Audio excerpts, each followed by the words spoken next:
patuloy ka na ma-motivate and ma-inspire. Wow! So your hopes and fears, magkakaroon kayo ng progreso guys, no? Again, meron talaga kayong inspirasyon, mga kapiksi. And dadating din yung time na yung mga small progress mo, parang mapapatunayan mo talaga sa sarili mo na kaya nila, kaya ko rin, nagawa nila, magagawa nyo rin mga kapiksi. Makikita nyo talaga na nagpa-progress kayo guys, no? And dadating yung time na kung dati ikaw lang yung humahanga sa ibang tao, dadating yung time na ikaw din yung hahangaan ng ibang tao. Ikaw din magsisilbing inspirasyon.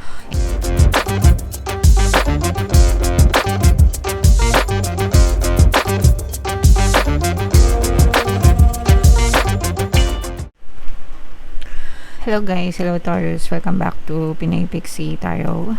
Ang pamagat ng episode natin for tonight is story mo ba to? Ito ay isang timeless reading guys para sa Taurus, Sun, Moon, Rising Sign and Venus. Sa reading na to guys, titingnan natin where you are right now, mga potential and challenges nyo, what you need to focus on mga kapiksi, yung past, present and future energy nyo, suggested approach and yung potential future nyo guys. So unahin natin tong deck na to. Ito yung timeless reading mga kapiksi.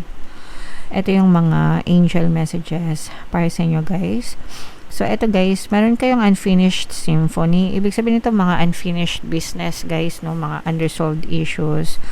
Itong mga unresolved issues na to guys, for some of you, pwedeng yan yung nagiging dahilan ng mga never-ending story nyo. Ibig sabihin, walang katapusan, walang closure, walang katapusan, paulit-ulit mga kapiksi. Kaya yung iba sa inyo na-stuck kayo sa buhay, hindi kayo makamove on. Ibig sabihin, hindi kayo makamove forward. So, kailangan nyo na tong tapusan guys, no? Especially if this is something that happened in the past guys. Yung iba sa inyo, kapiksi, paano ko matatapos kung hindi siya nakikipag-usap sa akin, bigla na lang siya nawala, ghosted ako, etc. etc. So ghosting is already a closure guys, no? The fact na ayaw nilang makipag-usap sa inyo, it means from their end wala na silang pakialam. So why would it matter to you, diba? I mean, isip-isip na lang tayo guys. Kung ayaw nilang makipag-usap, edi wag. Tapusin mo na rin yung paghihirap mo mga kapiksi, kasi ikaw na lang yung nahihirapan, sila wala nang pake. So move on na guys, no? Kayo na lang yung nahihirapan, mga kapiksi. And here and now, ibig sabihin nito, be present, be at your present moment mga kapiksi. So meron ditong dalawang tawag dito, basta dalawang poste, no? Ito yung past, ito yung future. Yung past tapos na yun guys, wala na yun. Yung future wala pa, no? Hindi pa yun dumadating. Nandito lang, ito lang tayo palagi lang tayo nasa present, mga kapiksi. Okay, so yun lang yung importante, yung kung ano lang yung present, and make sure na you live in the moment. Make sure na magtanim kayo ng mga magaganda, mag-focus kayo sa mga magaganda every single day sa present moment nyo, sa present situation nyo. Kasi yung present nyo, dadalhin nyo yan sa future. Yung present nyo ngayon, yan yung mga dinala nyo pa sa past. Okay? And yung present mo ngayon, yan yung dadalhin mo din sa future. So, kung gusto mong mabago yung future mo, let's say pangit yung present mo ngayon kasi pangit yung nadala mo from your past, okay? Wag mo nadali yan sa future mo kasi pangit eh. So, baguhin mo na yung present mo. Pagandahin mo na. Mag-focus ka sa magaganda para yun din yung mangyari sa future mo. Gets nyo ba guys? Sana naintindihan nyo mga kapiksi. Okay? Alright. So, yan yung mga angel messages para sa inyo guys. So, ngayon naman, hanapin natin yung energy ng Taurus. Habang sinashuffle ko to mga kapiksi, panoorin nyo muna guys yung video natin regarding sa ating paano mag-manifest ng abundance video course. Kapiksi, sawa ka na ba sa mga struggles at hirap sa buhay mo? Masipag ka ba at masikap sa buhay ngunit hindi ka pa rin umaasenso? Ilang beses ka na bang nag-attempt magnegosyo at mag-invest pero palagi ka pa rin nalulugi? Sa pagkakataon na ito ay maaaring may subconscious beliefs ka na nagiging balakid sa iyong pag-unlad at pagyaman. Introducing, paano mag-manifest ng abundance video course.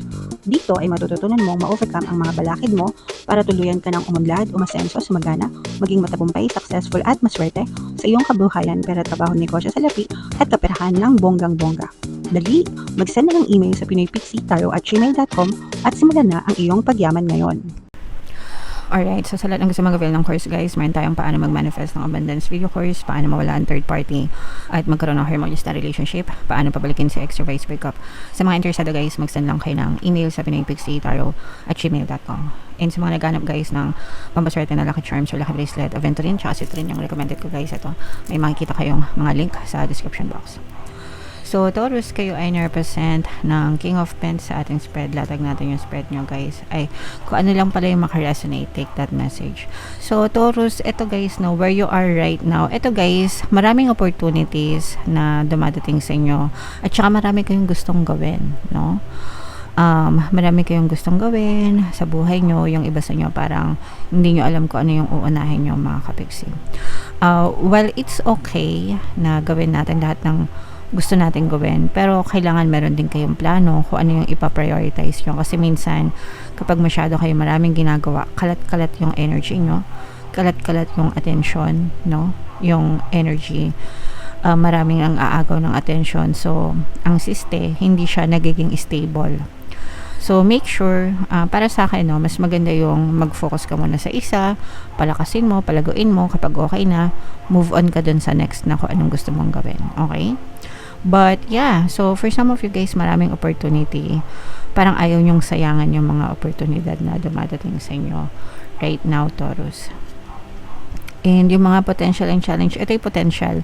May potential na umunlad at umasenso kayo. May potential na lumago, mapalago nyo, mapalaki nyo itong mga oportunidad na dumadating sa inyo, mga kapiksi. Okay? So, napakaganda ng potential nyo, Taurus. What to focus on? Ito guys, kailangan mayroon kayong clarity of the mind. Mag-focus kayo sa pagpaplano ng maayos, no? Sabi ko nga sa inyo, lalo na kung marami kayong gustong gawin. 'Di ba? Sabi ko nga kanina, minsan kapag masyadong maraming gustong gawin, wala nang nagagawa. So dapat saktuhan lang din, mga kapiksi. Okay? Dapat planuhin ng maayos kung ano yung mga gustong unahin, mga priorities. In your recent past guys, ito for some of you guys, parang maraming nag-encourage sa'yo in your recent past. Yung iba sa inyo guys, parang nakahanap kayo ng inspirasyon sa ibang tao, pwedeng sa social media or pwedeng kakilala nyo na umasenso, umunlad dahil sa ganito, sa ganyan. Kaya parang gusto nyo maging ganun din. And that's nice, no, na somehow nakahanap kayo ng inspirasyon sa paligid nyo, mga kapiksi. Maganda yon. But then again, no, sabi ko nga, kailangan, kasi hindi porket umubra sa kanila, uubra din sa inyo. Pero pwede guys, no. Kaya nga, meron din tayong kasabihan na kung kaya ng iba, kaya nyo rin. Sorry, excuse me. Pero dapat nga, pinaplano nyo na mabuti guys, okay? And ito naman yung inyong strength, mga kapiksi. Ito guys, talagang mahilig kayong sumugal, mahilig kayong makipagsapalaran, mga kapiksi, kahit na hindi kayo masyadong maalam. Pero yun nga lang, minsan nagiging impulsive kayo. Pag sinabing impulsive, yung parang tipong padalos-dalos, diba? So, kaya nga, again, no, babalik na naman tayo dun sa mensahe sa inyo. Pag-isipan nyo magbuti, hinay-hinay din, mga kapiksi. Okay, minor-minor din, guys. And eto guys, in the near future, minsan kahit na gusto natin gawin lahat, limited lang din yung resources natin, no? So, at saka minsan limited yung time, hindi mo magawa ng effort dahil may mga constraints ka. So, for some of you guys, maaari kayong maka-experience nun. So, yung mga limitation yung kunwari, gusto nyo magnegosyo, hindi mo magawa kasi it's either wala kang oras, wala kang pangpuhunan, walang tatao, ganyan, or hindi mo masyadong alam kung saan ka magsisimula. So, yun yung medyo nagiging balakad sa inyo in the future. Kaya nga, dapat planuhin yung mabuti, mga kapiksi. And, alam niyo yun, magsimula kayo dun sa kung ano yung meron kayo, kung ano yung available sa inyo, mga kapiksi. And yung suggested approach guys, you have to weigh in yung mga pros and cons, no? Pros and cons, timbangin mabuti. Hindi porket gusto nyo ariba na agad. Again, babalik na naman ako dun sa message, planuhin mabuti, mga kapiksi. Okay? And what you need to know, may taong susuporta sa'yo, no? Kung merong nag-ibigay ng inspirasyon sa inyo in your recent past, sa present nyo naman, merong taong susuporta sa'yo, mga kapiksig, kung ano dito, kung ano yung gusto mong gawin. So, maganda yun, guys, kasi parang meron kang nasasandalan, di ba? Meron kang pinaghuhugutan ng lakas. So, nakakatulong yan sa'yo para patuloy ka na ma-motivate and ma-inspire. Wow! So, your hopes and fears, magkakaroon kayo ng progreso, guys, no? Again, meron talaga kayong inspirasyon, mga kapiksi. And dadating din yung time na yung mga small progress mo, parang mapapatunayan mo talaga sa sarili mo na kaya nila, kaya ko rin, nagawa nila, magagawa nyo rin, mga kapiksi. Makikita nyo talaga na nagpa-progress kayo, guys, no? And dadating yung time na kung dati ikaw lang yung humahanga sa ibang tao, dadating yung time na ikaw din yung hahangaan ng ibang tao. Ikaw din magsisilbing inspirasyon and motivation sa ibang tao. So, maganda yung, kumbaga magandang achievement yon, mga kapiksi. Alright? And yung potential future nyo, guys, ito parang sinasabi dito na mag-minor kayo ng konti, mga kapiksi, especially pagdating sa kaperahan nyo, sa mga investment na kumbaga wag tayo labas ng pera, mga kapiksi. Pag-aralan nyo mabuti. Again, doon na naman tayo sa mensahe na pag-isipan nyo mabuti, pag-aralan nyo mabuti. Wag kayong padalos-dalos, wag kayong maging impulsive, mga kapiksi. Okay? Alright. So, and you also have to protect, no? Protect. Kung ibig sabihin, kailangan mong protektahan kung ano man yung mabibuild mo para sa iyo. Okay? Alright. So, yeah. Comment down below, Taurus, if feeling nyo nakaresonate kayo dyan sa mensahe na yan. Ito, guys, tingnan naman natin yung emosyon na nakapaloob sa inyo ng person mo. So, pwedeng nararamdaman mo, pwedeng nararamdaman ng person mo, pwedeng nararamdaman nyo parehas, guys. So, labas ko muna lahat, mga kapiksi. Okay, so dito, this is both positive and negative. Sa negative, guys, meron ditong nahihiya, no? Guys. So, I'm sensing na itong nahihiya nito, this can be because of yung mga past na nakaraan, no? So, mga nakaraan, pwedeng nakaraan mo or nakaraan ng person mo, parang ikinahihiya. Pero regardless, parang ito, guys, tapos na yun, no? Ang importante is nagmamahalan kayo. So, parang ganito yung story niyan, guys. Kunwari, yung person mo, meron siyang dark past na hindi maganda, pero kahit na ano pa yung nakaraan niya, tanggap mo pa rin siya and excited ka na sa relationship ng dalawa. Or pwedeng baliktad, pwedeng ikaw yung may kinahihiya, pero yung person mo, tanggap ka niya and excited siya na maging kayo or excited siya sa relationship niyo, mga kapiksi. So, buo yung pagtanggap dun sa person. And yun naman yung importante, mga kapiksi. And you have to, guys, no? To understand na tapos na yun, guys. Kaya nga, sabi ko, diba, yung mga unfinished business, tapos na yun.